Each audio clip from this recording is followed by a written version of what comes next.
My name's Nicola Griffiths. I'm a paramedic at Stoke, and we cover a lot of Staffordshire, rural, city, town. I've been on the job for approximately 10 years in the service. Been a qualified paramedic for 5 years. The job has changed a lot since I've been doing it, especially since COVID. COVID was obviously an experience in itself. Since COVID, the response times and people waiting have dramatically increased, which is something we didn't really experience before. So times have definitely changed within the service. We have got plenty of ambulances, loads of ambulances.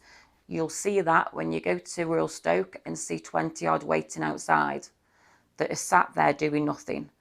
We have got plenty of trucks on the road to attend to these people. We can't, because we've got patients on them waiting to go into A&E. They can't get people into A&E because there's no beds. They can't get people out of A&E because there's no beds in the hospital.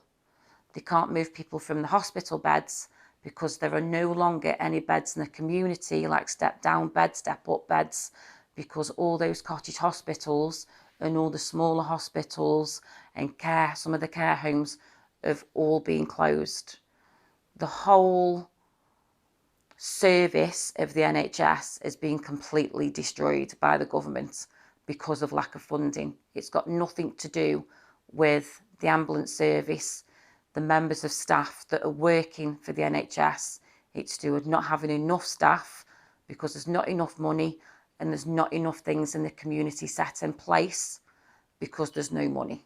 We aren't arguing about having this super duper pay rise. We just want a pay rise that rises with inflation, like every single other person that's working in every role, in every job in this country. That's what we want, as well as recognising the fact that not enough money is within the NHS, and that's why people are queuing. That's why people are dying waiting for ambulances. I love my job. I am very passionate about my job. I've wanted to be a paramedic since I was a teenager. It's an amazing career. It is very, very enjoyable, and it is very, very rewarding, but it also can bring you down.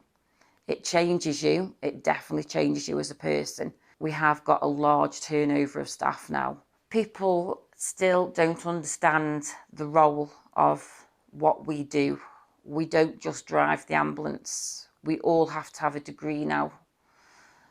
So things have changed. We have constant training. We have to deal with drugs, controlled drugs. We have to know doses, when to administer, when we can't administer. The different skills that we have to learn, like cannulation and things like that. I help out whenever I can in A&E because I've got a lot of respect for what they do. When we're having to queue outside, they run off their feet, running around like headless chickens. If I've got my crewmate and a student that I'm happy that I can leave my patient with because they're being monitored, and I can go into hospital and help do whatever I can, I will. And other members of staff do that as well that are on the ambulance service. If I can help one person per block of shifts, then it's more than worth doing the job for. But I absolutely love the job. Meeting the people of this community is unreal. We're blessed with people that are salt of the earth, well-mannered, such good personalities, good banter, good sense of humour. It's very rare that we do actually go to people that aren't jovial and accepting of what's going on and not blaming us because they know it's not us.